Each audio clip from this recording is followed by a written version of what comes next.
araw po, pagpapalit kami ng stud Hyundai Accent. Tapos i-share ko sa inyo kung paano pinapalitan ng stud bolt po ito kasi matigas. Para at least po may idea kayo sa mga naka Hyundai, tapos sa mga Honda, hindi ko kasi basta-basta pinapalitan to. Kailangan ang dami pong binabaklas. So ituturo ko rin sa inyo kung paano yung safe na pagpalit po nito. Okay? Yan. Ito po yung matigas namin tanggalin. Itong dalawa. Kasi dapat po malambot to. Patanggal nga po yan.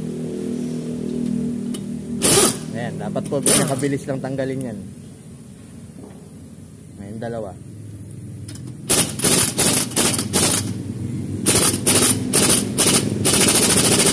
Ayan, napakatigas. So, puputulin na yan.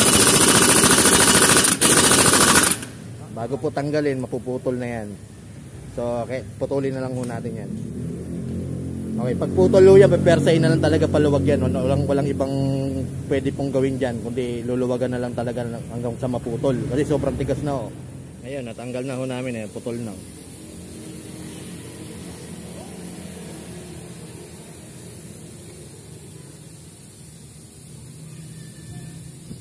Dalawa. Wala pong ibang paraan dyan, kundi puputulin na lang. Okay, babaklasin mo ito. Itong problema rito sa Accent. Hindi ito basta-basta lulusot kagaya ng Toyota na may lulusutan sa likod, dito sa may backing plate. Mapapalitan na. Ito, kailangan tanggalin to buo. Papaliwanan ko po sa inyo mamaya yung pwede niya lusutan. Okay, tatanggalin muna po namin yan. Ayan, natanggal ko na yung rotor disc. Ito po yung tinutukoy ko. Kasi mahaba ho yan, di ba? Ayan. Tapos naputol na to. Pag pinalo niya yan, yung iba, pinapalo lang to. Lalabas na to dito. Lulusot na. Kaso ito may cover pa yan. Tapos, kahit pilitin natin na paluin yan pa ganun, hindi pa pwede. Kasi sira po ito. Yung backing plate ninyo. Tapos kung wala naman pong backing plate, sa Honda walang backing plate, hindi pa rin kasya, dito po tumatama. So kailangan po nating i-pull out to. Okay, tanggalin ko na muna po ulit to. Yung buo. So ito, natanggal ko na gagamitan natin siya ng pampress. Hydraulic press. Para paghiwalay natin to. Itong hub na to, kailangan maghiwalayan yan para at least mapapalo natin to. May lalabas natin. Ito po yung ginagamit namin pang-press kasi yung pang-bunsol mas delikado yung, hindi natin maiingatan yung bearing nun, posible na masira.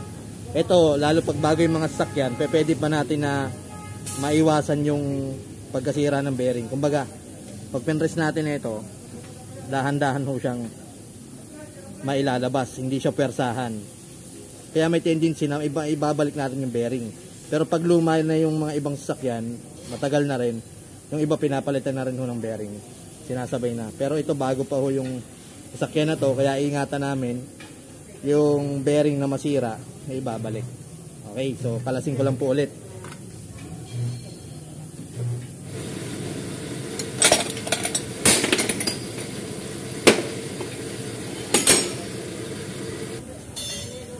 So ayan, nagkaiwalay na silang dalawa. Ayan, magkasama dati, ngayon magkaiwalay na. Tapos papaluin lang muna natin to pababa, pag ganun. Paluin na lang ng martilyo yan. Dalawa. Okay, papaluin ko muna po.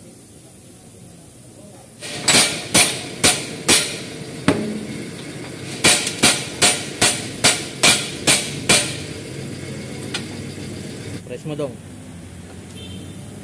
Sige.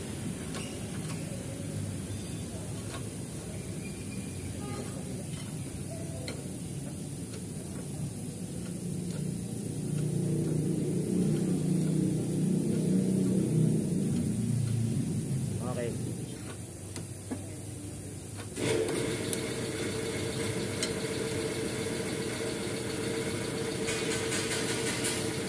Okay.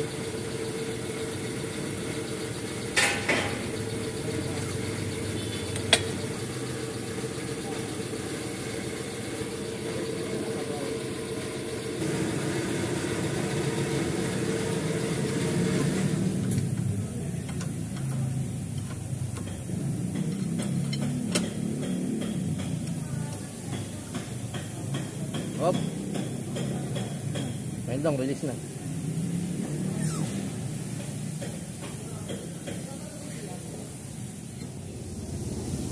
So ayan, balik ko na ho, ayan.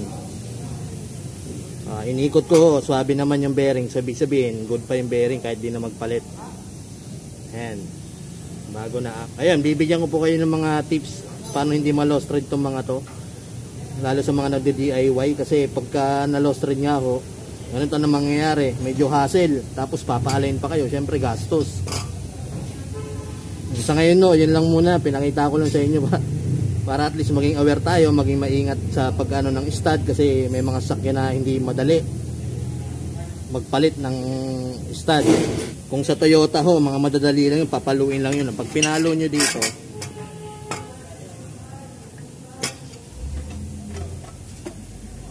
pag pinalo ho yan, papunta dyan, pak, lalabas na, kaya walang kahirap-hirap magpalit. Yung about naman po sa likod, meron akong stud replacement sa likod. Toyota rin yun, napakadali lang palitan. Halos pare-pareho lang po lahat ng sasakyan.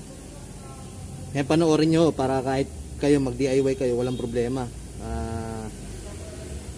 Kaya nyo yun, madali lang ho sa likod. Sa harap medyo maselan, lalo pili yung mga sasakyan. Ayun, swabe pa oh. Stud lang naman ho yung problema. Okay, maiingatan ho yung pag ginamitan ng pressing machine. Ayun po yung diskarte para safe yung bearing, hindi tayo magpapalit lalo kung medyo may mahal yung bearing, di ba? Ayan, okay, kakabit ko na lang po. Yun lang, maiksing video lang po ito.